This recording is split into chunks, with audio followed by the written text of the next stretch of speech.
여러분 한 주간 평안하셨습니까? 이제 다같이 자리에서 일어나셔서 11월 19일 주일 예배 하나님 앞에 함께 드리겠습니다.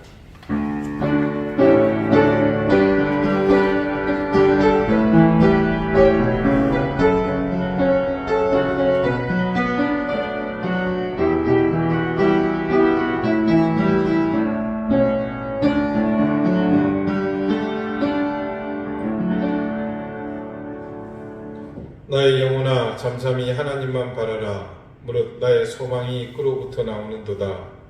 오직 그만이 나의 반석이시요 나의 구원이시요 나의 요새이시니 내가 흔들리지 아니하리로다.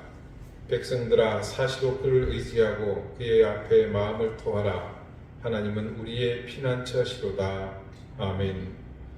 우주 만물의 주인이신 아버지 하나님, 인자와 자비로 우리를 만나주시는 아버지 앞에 감사와 영광의 찬송을 올려드립니다. 죄로 인해 죽었던 인생들을 살리시는 그 은혜를 의지하여 감히 예배자로 아버지의 이름을 부릅니다. 죄로 억눌린 우리의 심령이 아버지의 이름을 부르는 이 순간 자유를 얻기 원합니다. 주님을 바라보며 경배하는 매 순간이 그런 자유로 향하는 걸음이 되게 해주시기를 구합니다.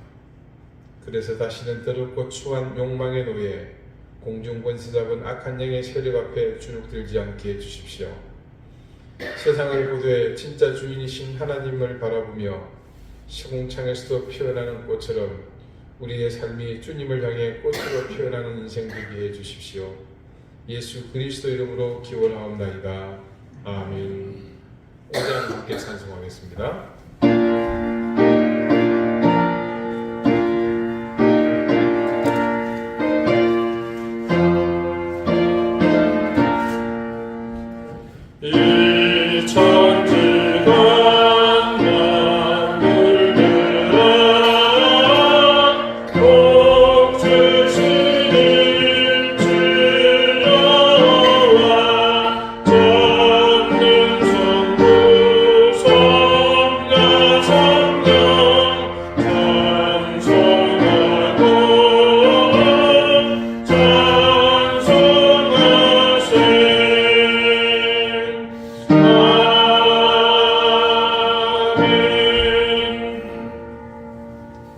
이제 다 함께 참회의 기도를 드리겠습니다. 허물과 죄로 영원히 죽었던 우리를 살려주신 아버지 하나님, 우리가 그 죄의 권세에서 해방되어 영원한 생명을 소유한 하나님의 자녀가 되었습니다. 하지만 우리의 호흡은 이전과 다른 호흡이었는지 모르나 삶의 모양은 도무지 옛 습관에서 벗어나지 못한 죽었던 그때의 그 삶이었습니다. 거듭난 인생, 새로운 호흡으로 살아가는 길보다 이전의 육의 삶을 기억하며 되돌아 그 길을 애써 헤매며 방황하며 살았습니다. 욕망을 따라 육신이 원하는 곳으로 내달렸습니다. 연약함을 핑계로 하나님의 계명을 무시하고 말씀의 가르침을 가볍게 여겼습니다. 귀찮고 번거롭고 때로는 남의 시선에 위축되어 바른 길, 정직한 길이 아니라 그냥 대충 그렇고 그런 세상의 길에 타협하며 살았습니다.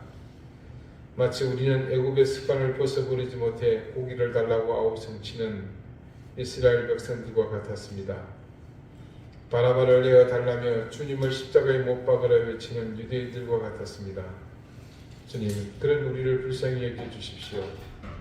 이 모든 죄악을 고백하며 회개하오니 주님의 인자와 자비로 우리의 허물을 사해 주십시오. 이제는 하나님과 나만이 하는 은밀한 죄를 생각하며 계속해서 침묵 가운데 참회의 기도를 드립니다.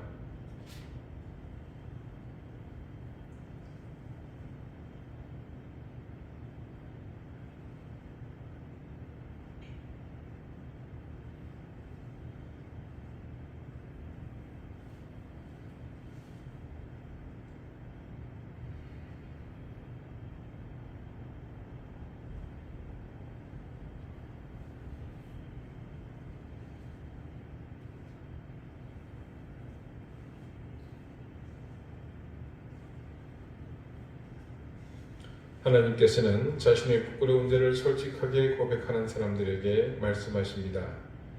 우리가 아직 죄인 되었을 때에 그리스도께서 우리를 위하여 죽으심으로 하나님께서 우리에 대한 자기의 사랑을 확증하셨느니라. 아멘. 이제는 사도신경으로 우리의 신앙을 고백하오니 나는 전능하신 아버지 하나님 천지의 창조주를 믿습니다. 나는 그의 유일하신 아들 우리 주 예수 그리스도를 믿습니다. 그는 성령으로 잉태되어 동정녀 마리아에게서 나시고 본디오 빌라도에게 고난을 받아 십자가에 못 박혀 죽으시고 장사된 지 사흘 만에 죽은 자 가운데서 다시 살아나셨으며 하늘에 오르시어 전능하신 아버지 하나님 우편에 앉아 계시다가 거기로부터 살아있는 자와 죽은 자를 심판하러 오십니다. 나는 성령을 믿으며 거룩한 공교회와 성도의 교제와 죄를 용서받는 것과 몸의 부활과 영생을 믿습니다. 아멘. 자리에 앉으시기 바랍니다. 이제 다 함께 성시를 교독하겠습니다. 성시는 교독문 22번 시편 37편입니다.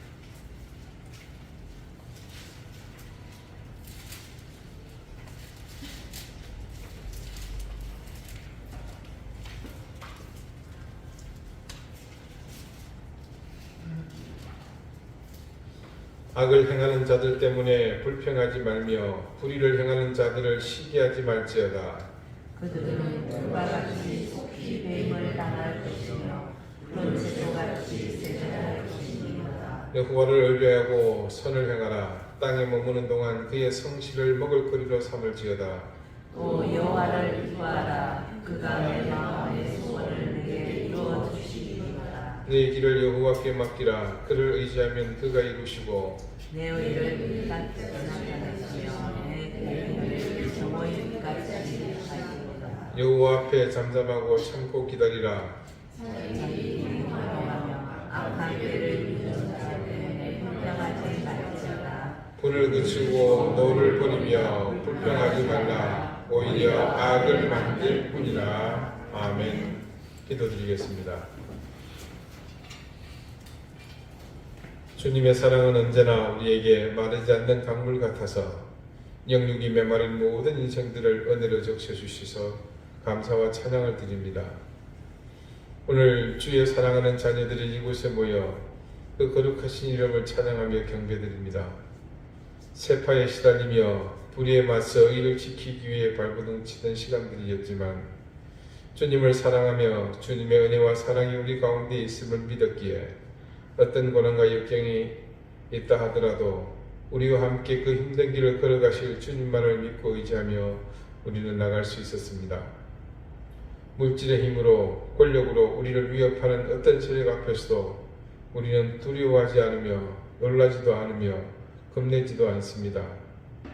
단지 우리는 말씀을 의지하기에 주님께서 우리에게 명하신 길만을 의지하기에 그 길을 따라 나갈 뿐입니다. 주님은 누구보다 우리의 공고함을 잘 아시고 우리의 약함을 아시는 분이시기에 간절히 구하옵나니 우리로 실족하지 않게 하시고 어둡고 힘들고 고통스러움 속에서도 소망이 더욱 넘쳐나게 해주시며 우리를 구속하는 모든 껍데기로부터 우리를 자유롭게 해주십시오. 그래서 더 넓고 더 깊고 더 높으신 주님을 바라보며 그리스도의 장성한 분량을 사모함으로 그 장성함에 이루어가도록 인도해 주십시오. 이제는 십자가 없는 면류관을 바라보며 살았던 우리의 삶이 신앙이 아니라는 사실을 분명히 알고 주님이 가신 그 길이 우리의 죄와 허물을 위한 속죄의 길임을 다시 한번 깨닫게 해주십시오. 자비하신 하나님, 이 예배 가운데 임재하사 성령님의 그 권능으로 우리를 다스려 주십시오.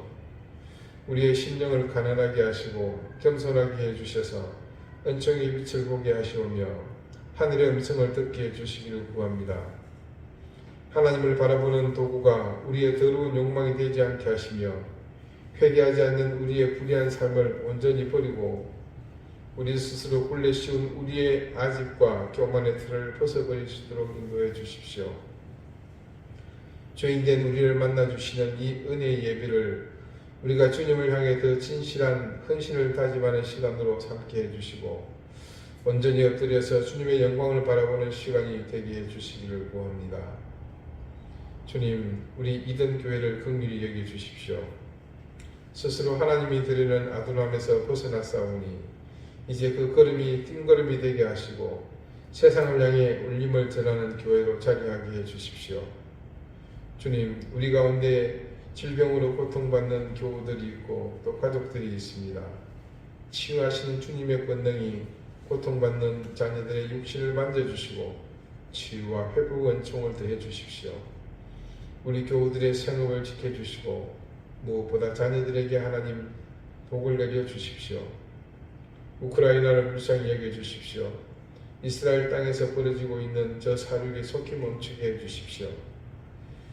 미얀마와 아프가니스탄, 이란의 여성들을 불쌍히 여겨 주시고 무엇보다 추위가 시작되며 이 겨울을 힘겹게 살아야 하는 우리의 이웃들을 하나님께서 불쌍히 여겨 주십시오. 오늘 이 예배를 통해 상하고 찢긴 심령들이 회복되고 싸매어지는 은혜가 있기를 구합니다. 죄와 사망의 권세 얽매인 심령들이 자유를 누릴 수 있기를 원합니다. 오늘 이 예배 가운데 깊은 절망과 좌절 가운데 있는 인생에게 소망의 빛으로 그 길을 비춰주시기를 구합니다. 치유와 회복, 위로와 소망이 이 예배 가운데 넘치기를 구하오며 예수 그리스도 이름으로 기도드립니다. 아멘.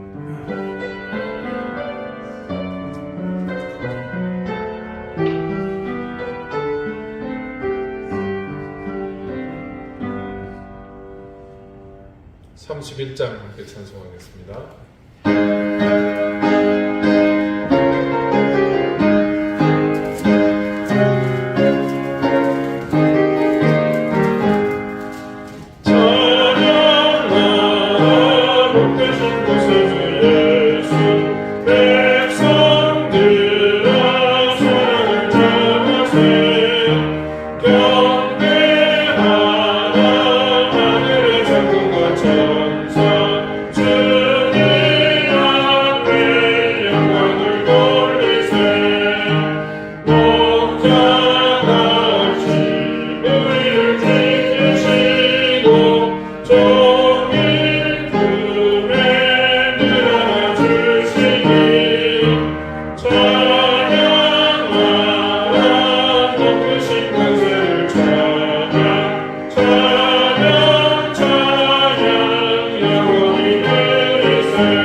우리에게 주시는 말씀은 신약성경 에베소서 2장 2절에서 5절 말씀입니다. 신약 310쪽입니다.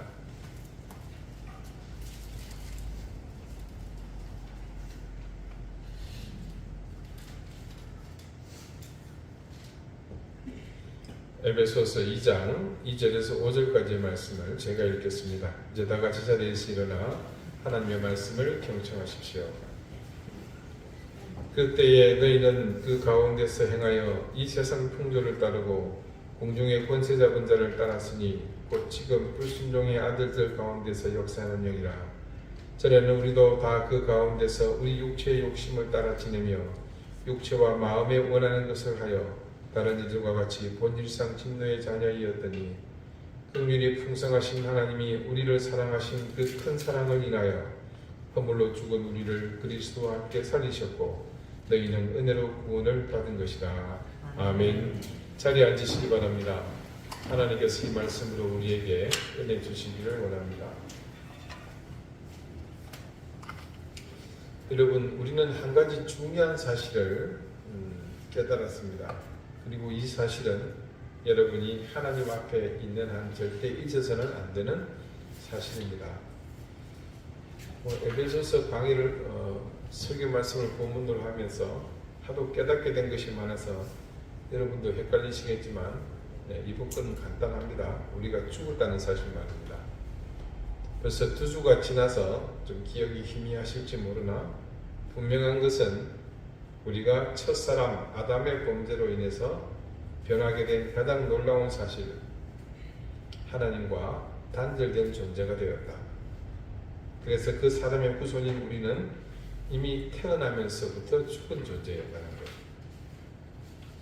그런데 말씀을 보니 허물과 죄로 죽었던 우리를 하나님께서 살리셨다고 바울이 증거합니다. 그러면 과연 우리가 어떻게 살아났겠습니까? 오늘 말씀의 제목이네요. 오늘 2절 말씀을 보면 3절과 더불어 이전에, 그러니까 우리가 죽은 상태, 즉 하나님과의 관계가 단절된 상황을 이렇게 증언합니다. 그때의 상황을 대표하는 2가지 상태를 여기서 볼 수 있어요. 제일 먼저 보니까 세상의 풍조를 따랐다고 합니다.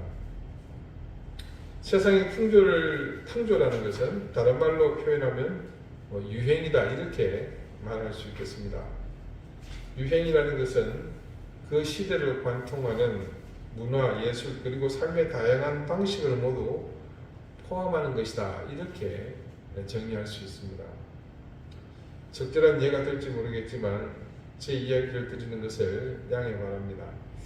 우선 여러분에게 수수께끼를 하나 내겠습니다. 한번 알아맞혀 보시기 바랍니다. 자, 우리 김장할 때 쓰는 배추 말고 무 있죠? 예, 무가 눈물을 흘리면 어떻게 될까요? 예, 무뚝뚝. 그 다음에 화장실에서 큰 일을 보고 나온 사람을 4글자로 뭐라고 하는지 아십니까? 일본 사람.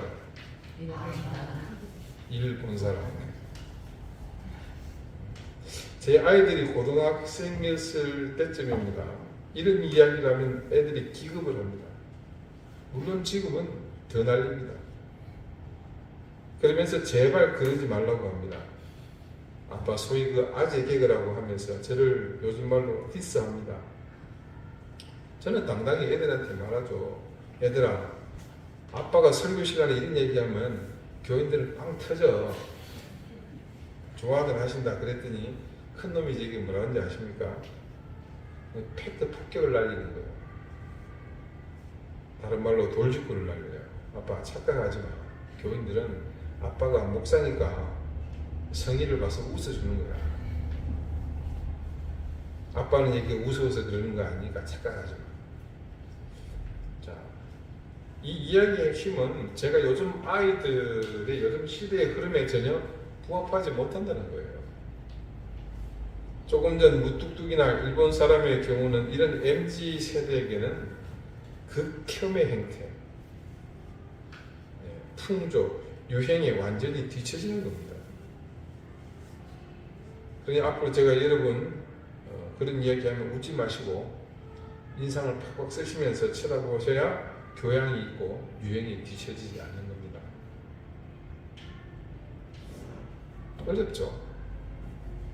이 시대에 적합한 사람으로 살려면 해야 할 것이 참 많습니다. 때마다 옷을 바꿔 입어야 하고요. 자동차도 바꿔야 하고 이런 것들은 그래도 쉬운 편입니다. 물론 쉽다는 건 아닙니다. 어렵습니다.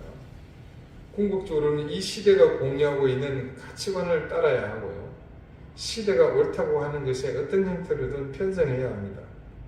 설령 그것이 성경 말씀과 배치된다고 하더라도 말입니다. 본문에 들어가 봅시다. 그때 너희는 그 가운데서 행하여, 이 말의 뜻을 풀이하면 다음과 같습니다. 그때는 언제죠? 우리가 죽었던 때죠. 네. 즉 하나님과 우리가 분리되었던 그 시절을 일컫는 말입니다. 그러니까 이 말씀대로 풀이하자면 죽었던 그때 우리는 그 죽었던 가운데서 행하였기 때문에 세상의 풍조, 유행을 따랐다는 겁니다. 뭐가 중요했다는 거죠? 세상의 풍조, 유행을 따르는 것이 다른 어떤 것보다 중요했다는 의미입니다. 그런 다음 이어지는 말씀은 또 한 가지 다른 것을 우리가 따랐는데 그 다른 실체가 공중의 권세 잡은 자라고 합니다. 자, 이는 한마디로 하나님이 아닌 이 땅에서 주인 노릇하는 실체, 바로 마귀를 일컫는 것입니다. 근데 그 마귀가 어떻다고 합니까? 곧 지금 불순종의 아들 가운데서 역사하는 영이라. 자, 정확한 표현이지 않습니까? 여기서 말하는 불순종의 아들이 누구를 가리키겠습니까? 그 부모를 따라 불순종하는 사람 아니겠어요? 누굽니까? 바로 우리들이잖아요. 여기서 말하는 불순종의 아들들의 아버지가 누구라는 얘기예요? 조건을 잘 따져보십시오. 아담이라는 말이잖아요. 하나님의 명을 불순종하신 바로 그분.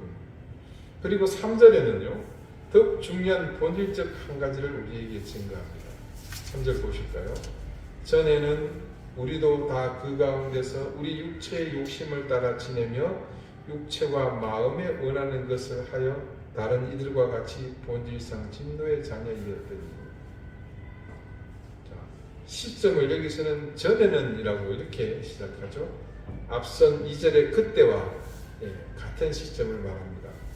그때 우리가 어떻게 살았다고 증거합니까? 우리 육체의 욕심을 따라서 육체와 마음이 원하는 것을 행동으로 옮기며 살았다는 말입니다. 그런 상태를 두고서 말씀은 뭐라고 하고 있습니까? 본질상 진노의 자녀다. 자, 여러분, 불순종의 아들 그리고 진노의 자녀,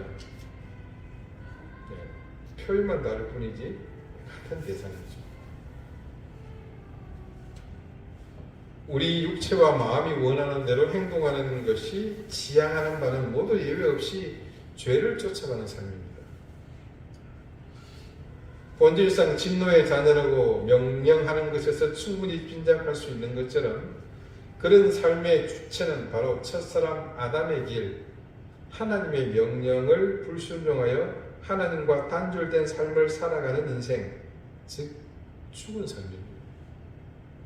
그러니까 한마디로 종합해보면 우리가 구원받은 자녀가 되기 이전의 삶이 바로 2절과 3절이 증거하는 그대로였다는 겁니다. 그리고 그것은 지금 세상을 있는 그대로 대변하는 말이기도 합니다.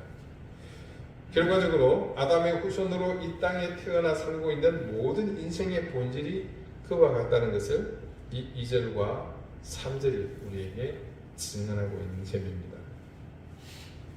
다시 말해 모두 죽은 상태라는 것인데 그 죽음의 실체가 구체적으로 이런 것이다. 자, 그러면 하나님께서 자신과 결별하고 그 뒤로 죽은 상태에 놓인 인간을 어떻게 살리셨는지 그 과정을 한번 같이 보겠습니다. 자, 제일 먼저 하나님께서 그냥 놔두셔도 무방한 인간을 왜 다시 살려주시게 되었는지 그 근본적인 이유를 이렇게 밝히고 있습니다. 4절을 함께 읽어보실까요? 긍휼이 풍성하신 하나님이 우리를 사랑하신 그 큰 사랑을 인하여. 한 번 더 읽어보실까요? 긍휼이 풍성하신 하나님이 우리를 사랑하신 그 큰 사랑을 인하여. 자, 이 짧은 구절 가운데 정답이 있습니다. 그것은 우리를 사랑하시는 큰 사랑 때문입니다. 사랑도 감사한 일인데 그것으로 만족하지 못하시고 더 큰 사랑 때문이라고 합니다. 사랑과 큰 사랑, 이 차이점이 뭘까요? 뭐 별거 있겠어요. 사랑은 그냥 사랑이고 큰 사랑은 큰 사랑입니다. 하나님께서 우리를 사랑하시는데, 내가 너희를 사랑한다고 말씀하시는데 그 사랑에 경중이 있다는 뜻인가요? 그 해답을 말씀에서 한번 찾아보겠습니다. 여러분, 요한복음 3장 16절 말씀 기억하실 겁니다. 안 찾으셔도 되고 제가 읽어 드릴게요. 그러면 여러분도 충분히 잘 아시는 말씀. 하나님이 세상을 이처럼 사랑하사 독생자를 주셨으니 이는 그를 믿는 자마다 멸망하지 않고 영생을 얻게 하려 하심이라. 자, 이 말씀을 우리는요, 구원이 뭔지도 잘 개념 정립이 안 될 그때부터 귀에 딱지가 생기도록 들어왔던 말씀입니다. 예전에 무슨 일이 있었는지, 또 어떤 일이 있었는지 그저 이 사실만을 우리는 기억하고 구원을 확신하며 살아왔습니다. 이 요한복음 3장 16절의 시작이 이렇습니다. 하나님이 세상을 이처럼 사랑하사. 이 사랑이 문제였어요. 항상 세상은 사랑 때문에 시끄럽잖아요. 예. 여러분, 우크라이나 전쟁이 왜 이렇게 발발하게 됐어요? 그 푸틴이 우크라이나를 너무 사랑해서 그래요. 그렇잖아요. 하나님의 불같은 이 사랑, 그 사랑이 모든 일의 근원이었고 원동력이었습니다. 하나님께 그냥 사랑이 어떤 의미이고 또 큰 사랑은 또 어떤 의미일까요? 그 의문에 대한 대답을 듣기 전에 이 말씀 앞에서 우리는 모두 그 큰 사랑의 실체가 무엇인지 단박에 알게 됩니다. 수치를 가지고 측량하는 것이 아니라 어떤 단계나 상황을 두고서 양과 질 혹은 조금 전에 말씀드린 것처럼 무게를 통해서 판별하기도 전에 우리는 모두 고개를 끄덕이며 깨닫게 되는, 가슴속에서 더 뜨겁게 느껴지는 바로 그 큰 사랑의 실체를 단박에 인지하게 됩니다. 누군가 이런 말을 합니다. 성경 전체를 한 문장으로 요약하면 하나님은 사랑이시다. 그런데 그 문장마저도 한 단어로 압축하면 뭐겠느냐고 물으면 사랑이라고 합니다. 한번 생각해 봅시다. 우리가 보편적으로 말하는 사랑과 성경 66권을 압축한 한마디 이 사랑의 무게를 어찌 비교할 수 있겠습니까? 큰 사랑은 바로 이것이었습니다. 자신을 인간으로 낮추시고 그것도 모자라 스스로 제물이 되어 찢기고 피 흘려 사랑하는 인간을 위해 자기 생명을 내어주시는 그것이었습니다. 그래서 여기서 중요하게 짚고 넘어가야 할 쟁점이 있습니다. 그것은 우리가 구원받은 자녀이기에 더욱 중요한 문제입니다. 자, 질문을 하나 더 드려보죠. 우리가 구원받았다는 것을 2주 전에 설교의 말씀의 내용과 오늘 말씀을 종합해 볼 때 어떻게 표현할 수 있겠습니까? 네, 우리는 한마디로 누구다? 살아난 사람이다. 그래서 세상은 아직 죽은 사람들이 가득한 곳입니다. 그런데 어떻습니까? 여러분의 눈에 보기에 죽은 사람과 살아난 사람이 외적으로 구분이 되십니까? 전혀 구분 안 됩니다. 나는 살아난 사람이라고 명찰을 붙이고 다니는 것도 아니고. 하지만 우리는 구분할 수 있습니다. 죽은 상태로 있는 사람과 우리처럼 살아난 사람들을 말입니다. 그리고 오늘 말씀은 그 차이가 무엇인지를 분명하게 우리에게 말해주고 있습니다. 그 차이가 무엇입니까? 세상의 풍조를 따르는 사람, 공중의 권세 잡은 자를 따르는 사람, 그리고 육체의 욕심을 따라 지내며 육체와 마음이 원하는 것을 하는 사람입니다. 이건 다른 말로요, 세상의 풍조를 따르고 공중의 권세 잡은 자를 따르며 육체의 욕심을 따라 지내며 육체와 마음에 원하는 것을 하는 것은 곧 무엇이다? 네, 죽은 겁니다. 죽은 삶을 사는 겁니다. 그 이유를 우리는 2주 전에 알았습니다. 그것이 어떤 길이기 때문입니까? 네, 성경 말씀이 정의하는 죽음, 바로 하나님과 단절되는 그런 삶을 살아가기 때문에 그런 것입니다. 여러분 생각해 보십시오. 세상의 풍조를 따르는 사람이 어떻게 하나님의 뜻을 따라 살겠습니까?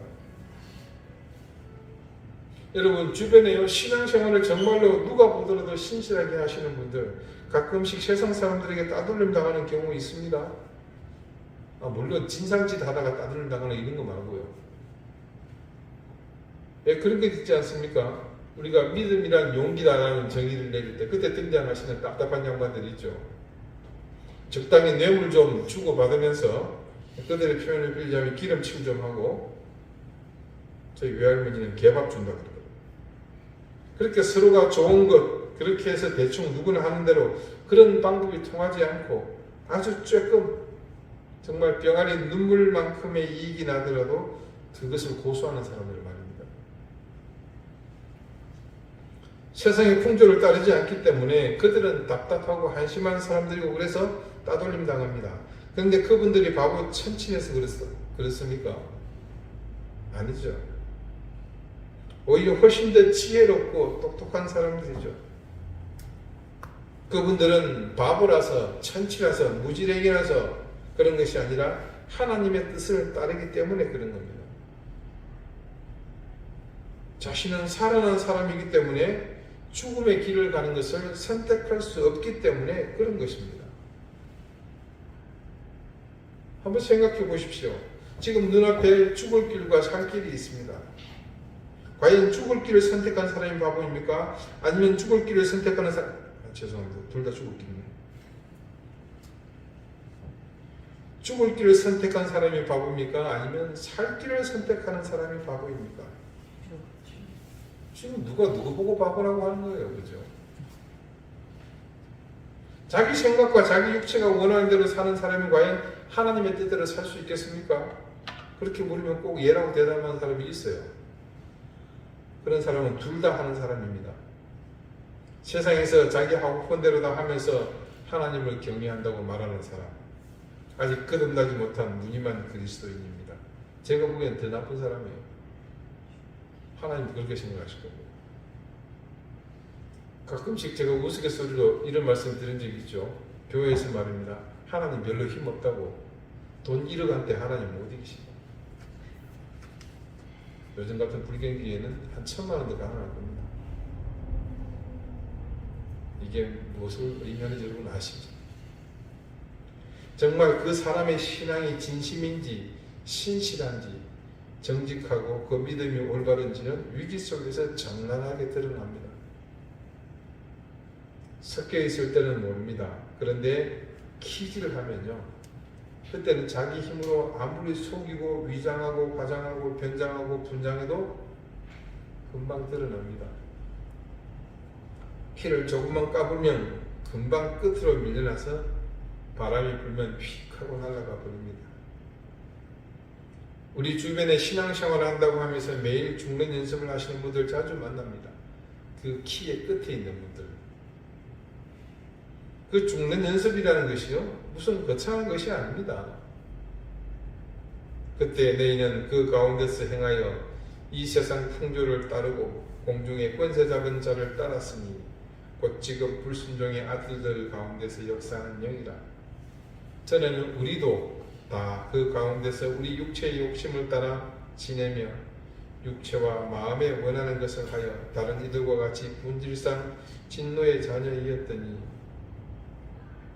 이전에 이런 습관을 벗어버리지 못하고 여전히 길들인 익숙한 방법으로 슬금슬금 자기 인생의 방향을 하나님이 아닌 바로 지금 이 말씀에서 지적하는 길로 가고 있는 분들이 우리 주변에 얼마나 많이 있습니까? 모두 죽고 싶어 안달난 사람들입니다. 그들이 무지한 사람들인 거죠.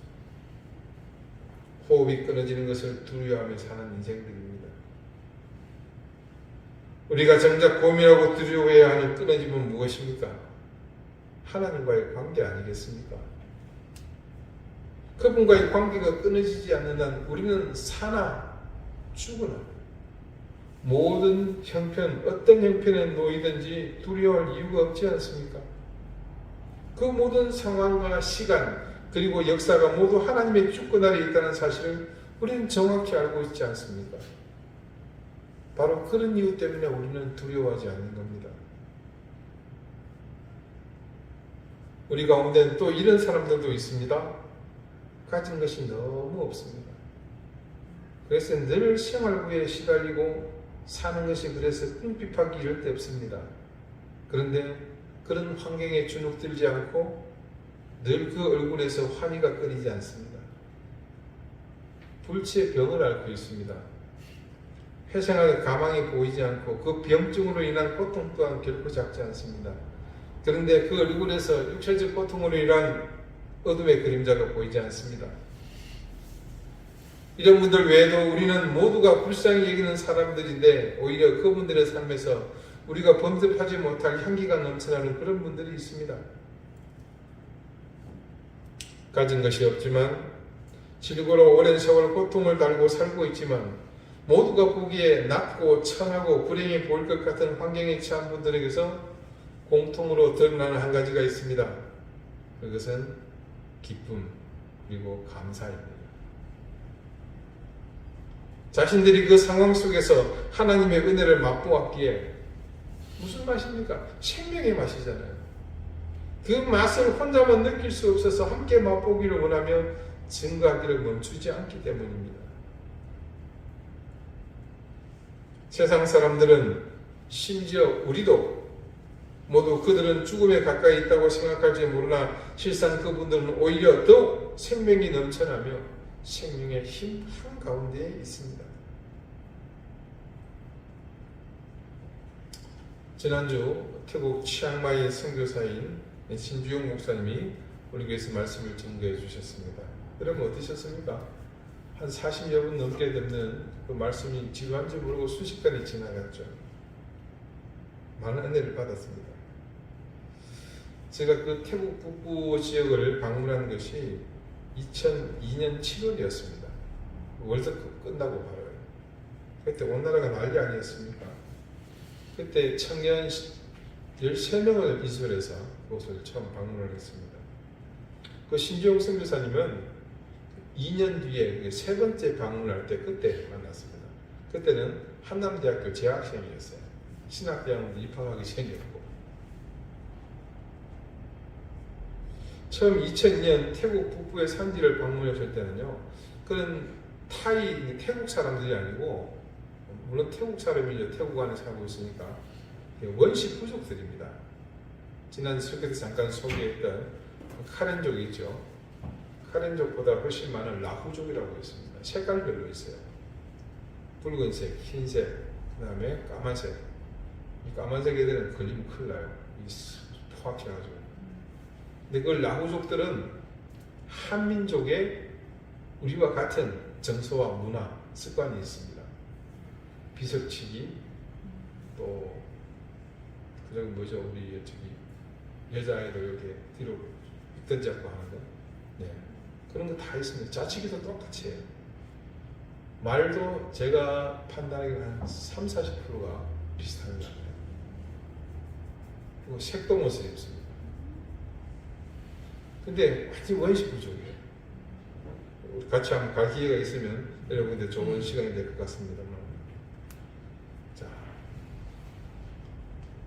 저도 어지간히 촌놈입니다. 그런데 그 산골 마을을 방문했는데요. 아, 그곳에 발을 내디디기가 쉽지 않더라고요. 여기저기 전기가 흔한 동네도 아니고 전선을 오는데 돈을 내면 연기를 주고 전기세를 내면 할 수 있는데 그 원시부족 마을 사람들이 뭐 돈이 귀하죠. 넓고 흐름한 교회 건물에는 그래도 전기불이 있어서 그나마 교회가 환했습니다. 근데 이 외등의 불빛을 보고 이름도 알 수 없는 수많은 곤충들이 버글버글한 거예요. 우리나라에서는 구경도 못하는 태국산 나방, 보기엔 중국에서 넘어온 것 같아요. 근데 날파리, 모기, 기타 등등 눈에 비친 그 외등 아래의 풍경을 보고서 제가 망설여진 거예요. 그때 선교 여행을 마치고 후기를 작성하면서 기록했던 그 당시 이야기를 잠시 소개합니다. 산티에서 잠시 쉬고 밥을 먹은 후에 해가 진 산지를 향해서 출발했다. 30여 분 달린 뒤 처음으로 우리가 내린 산지는 메따창이다.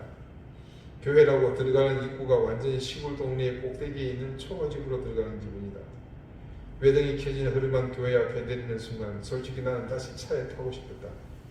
태국에 가기 전에 내가 두려워하던 모든 종류의 두려움이 내게 한꺼번에 동시다발로 엄습해왔다. 생면부지에 불길을 보이는 많은 아이들과 어른들, 교회의 외등에 몰려든 수많은 나방들, 질퍽한 땅, 그리고 어둠마저 두려움과 거부감으로 다가왔다. 그러나 내가 그러면 다른 청년들은 어떻게 하나 싶은 생각에 그런 생각은 잠시 얼른 몸을 추스렀다. 예배당에 들어가서 기도하고 축복한 후 서둘러 공연에 필요한 준비를 했다. 자, 벌써 20년이 지났어요. 2002년이거든요. 그때도 그날 밤의 기억은 지금도 생생합니다. 밤에 집회가 끝나고 10m 바닥에 천장은 슬레이트로 이래가지고 바깥에 십자가가 안 붙어 있으면요 그냥 창고예요. 이게 의자가 있는 것도 아닙니다. 그게 침낭을 깔고 모기장 치고 이렇게 하룻밤을 잤습니다. 그리고 다음날 첫 일정으로 신방을 하게 되었는데 그때 찾아간 집이 무당의 집이었습니다. 우리 지난주 신목사님 설교 중에 그 동네에서 무당의 위치가 어떤지 여러분 들으셨죠? 그런 절대 권력을 가진 남자 박수 무당집인데 들어가 보니까 집이 무당집이 아닌 거예요. 알고 보니 그 사람은 지금은 무당 일을 안 합니다. 전직 무당이었습니다. 지금은 그곳 메따창 교회의 교인입니다. 이게 어찌된 일인고 하니 이곳 교회에 먹을 것을 얻어 먹으러 출석했던 딸이 예수님을 영접하게 됐어요.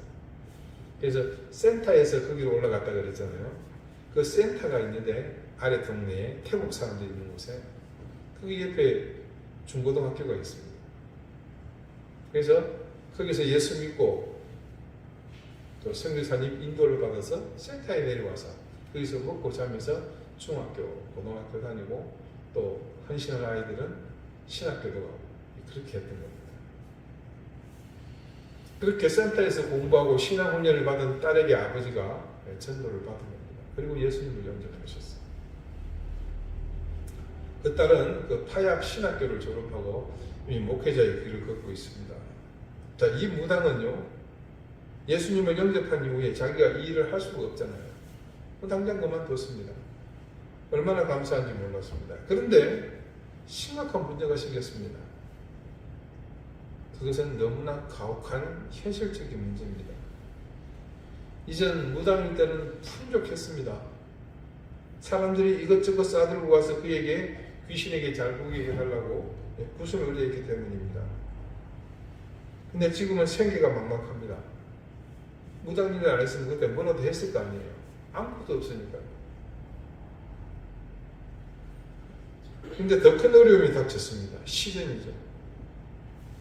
무당 일을 그만두고 얼마 되지 않아서 아이 하나가 먼저 하느님 나라로 떠나는 일이 생기고 말았습니다. 이분이 얼마나 힘들었겠습니까? 근데 우리를 인솔하신 선교사님 말로는 그분은 이전보다 지금 생계가 비교가 안 될 만큼 어렵지만 너무나 행복하고 마음이 평안하다는 겁니다. 주변의 사람들이 자신에게 일어난 일에 대해 손가락질하고 너 벌받아서 그렇다고 말하지만 자신은 하나님을 의지하기 때문에 이전과 달리 영혼이 너무 행복하다는 겁니다. 이 박수무당은 죽음에서 건진받아 새로운 생명을 얻었습니다.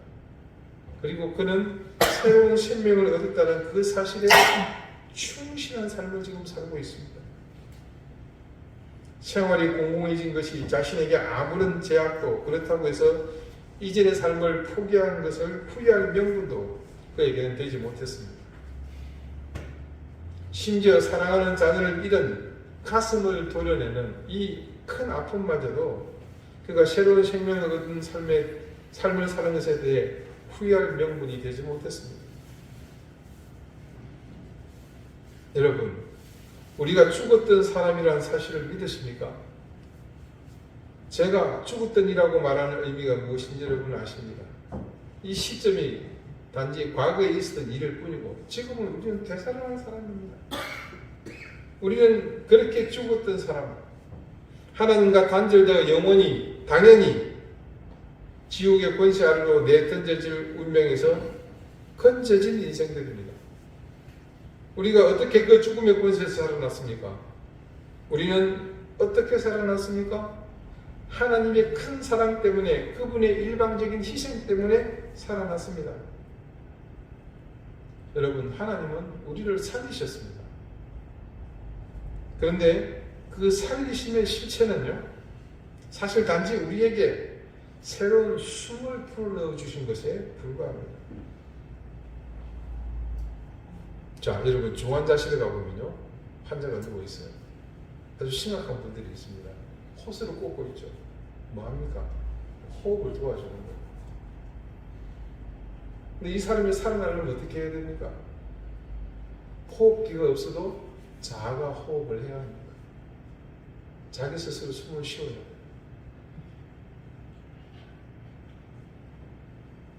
자, 하나님께서 우리에게 호흡을 할 수 있도록 숨을 불어넣어 주셨어요. 이제 우리가 그 숨을 받았기 때문에 자가 호흡을 해야 합니다. 자가 호흡을 하는 길은 우리가 하나님의 방법대로 쉼호흡하는 겁니다. 하나님의 영으로 우리가 들숨을 들이쉬고, 그리고 우리 스스로의 고백과 결단, 그리고 그에 따른 행동으로 날숨을 쉴 때 우리는 새로운 생명으로 태어나는 겁니다. 하나님께서 우리를 살리려고 무슨 짓을 하셨어요? 인간이 되시는 것도 모자라 그분이 스스로 죄인이 되셔서 십자가의 제물이 되어 자신의 생명을 내어주시지 않으셨습니까? 여러분, 그것이 단지 운명이고 성부 하나님의 저항할 수 없는 일방적 의사가 아니라 우리 말씀을 통해 확인했잖아요. 그분의 큰 사랑, 이처럼 사랑하셨기 때문이라는 것을 우리가 알지 않았습니까?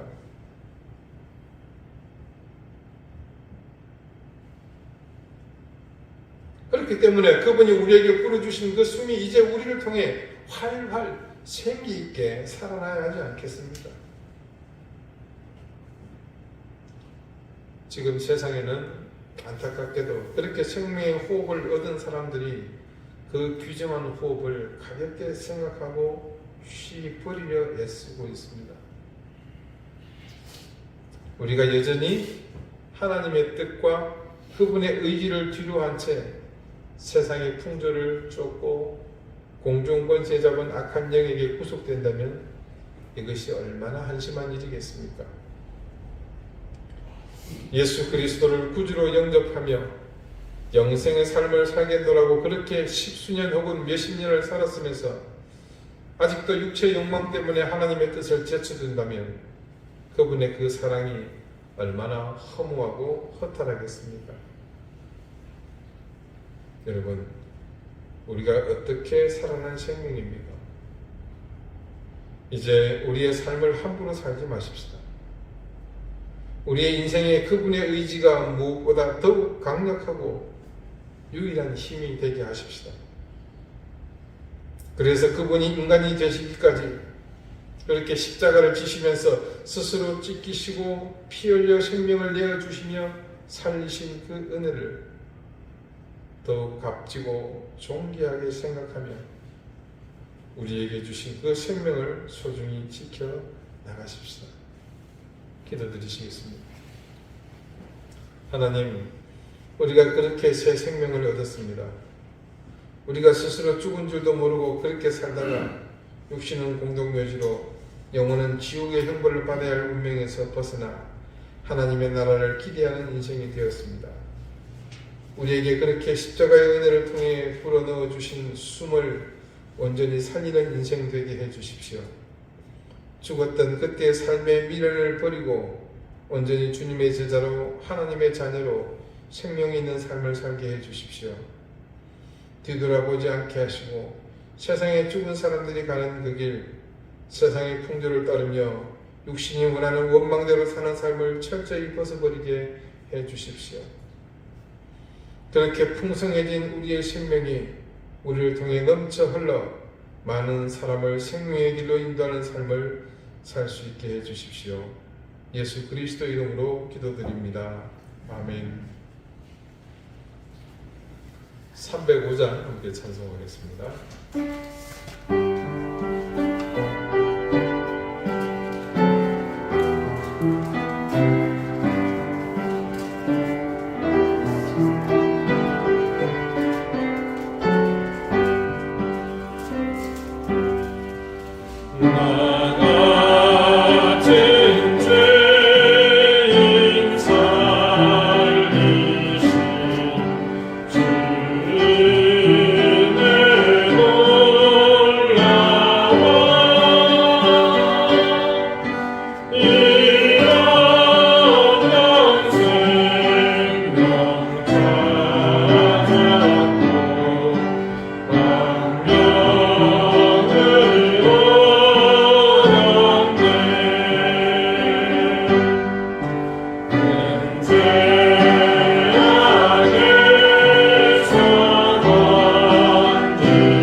죄와 허물로 영원히 죽었던 우리를 살려주신 하나님, 하나님께서 우리를 살리신 그 방법은 당신이 인간이 되셔야 했고 또 죄인이 되시는 것도 부족해 제물이 되어 십자가에 달리며 피 흘리고 찢기심으로 그리고 마지막 생명까지 내어주심으로 우리를 살리셨습니다. 그 방법을 생각하며 그렇게 살아난 우리의 인생이 더 이상 과거에 죽었던 인생이 되지 않도록 오늘 말씀이 증거하는 세상의 풍조를 쫓고 공중의 권세 잡은 자를 따르는, 그리하여 우리 육체가 원하는, 마음이 원하는 대로 생각하며 사는 그 삶을 버리는 인생이 되게 해주십시오. 주님, 오늘 그 삶을 기억하며 하나님 앞에 감사의 예물을 드립니다. 하나님 그곳에 담긴 우리의 마음과 생각, 또 헌신을 받아주시고 생명이 있는 자녀로 살겠다는 그 다짐 위에 하나님께서 귀하고 복된 은혜를 덧입혀 주시옵소서. 가정과 생업에 복을 주시고 사랑하는 자녀들을 지켜주시며 늘 주의 전을 생각하며 섬기며 사랑하며 기도하며 헌신하는 모든 이들에게 하늘의 놀라운 은혜와 땅의 풍족한 기름진 은혜를 더해주시기를 바라며 예수 그리스도 이름으로 기도드립니다. 아멘. 다음 주일은 추수감사 주일로 지킵니다. 예배 후에 우리 최보정 집사님이 우리 교우들 잠깐 만난 자리에서 다음 준비를 어떻게 할 것인지를 좀 배분하는 일을 하겠습니다. 그래서 예배 마치시고 우리 최 집사님 잠깐 만나고 그렇게 가시면 좋을 것 같습니다. 다음 주는 11월 그리고 마지막 주일입니다. 그래서 성탄 장식을 해야 합니다. 그래서 다음 주 집사님 우리 식사를 할 예정이죠. 네. 예, 그러면 밥 먹고 밥값을 하도록 그렇게 하겠습니다. 같이 성탄 트리와 간단한 장식 끼고 그때도 시간이 한 20-30분 걸렸죠. 네, 큰 시간 아니니까 다음 주 그렇게 준비해 주시면 감사하겠습니다. 그리고 뒤에 추수감사헌금 봉투가 준비되어 있습니다. 이번 추수감사헌금은 늘 그랬듯이 외부로 보내려고 하는데 우리 지난주 신생교사님 그 말씀 중에 카렌 방군들 그 자녀 얘기를 들으셨죠. 그래서 이번 헌금은 그쪽으로 저희가 보낼 수 있도록 그렇게 하겠습니다. 그래서 여러분 기억하시고 또 참여하는 마음으로 함께 헌금에 동참해 주시기를 바라겠습니다. 고현신 권사님 지난주 한번 통화를 했는데요. 전화 목소리를 들어서는 아픈 사람인지는 모르겠더라고요. 예, 생기발랄하신데 지금 재활 때문에 고군부터 하고 계십니다. 곧 만날 수 있도록 많이 기도 부탁드리겠고요. 최구정 집사님 백내장 수술 하셨다는데 어찌 하셨어요? 정보통이 들어있어요. 예, 지금 선글라스를 쓰고 계십니다. 예, 회복을 위해서 같이 기도하십시다. 그래서 여러 가지 또 기도의 제목들을 기억하시면서 이렇게 기도하시고요. 이제 다 같이 자리에서 일어나셔서 앞뒤 좌우에 계신 분들과 다들 인사를 나누도록 하겠습니다.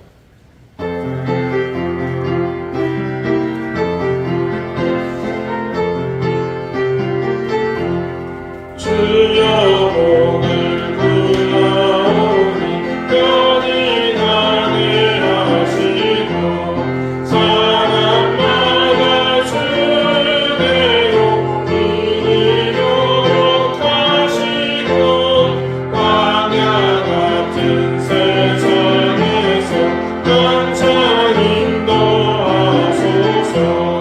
주의 복된 말씀 듣고 무한 감사합니다.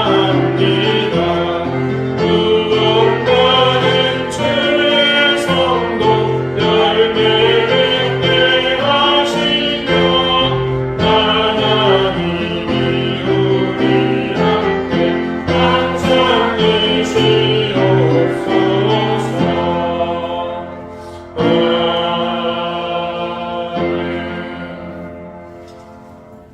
이제는 예수 그리스도의 은혜와 하나님의 사랑과 성령의 교통하심이 죄로와 허물로 죽었던 우리를 살려주신 그 하나님의 방법을 생각하며 죽었던 이제는 삶으로의 회개를 강력히 거부하고 생명 있는 자녀로 살아가기를 소망하는 우리 사랑하는 이단교회 모든 성도들 머리 위에 이제로부터 영원토록 항상 함께 있을지어다. 아멘.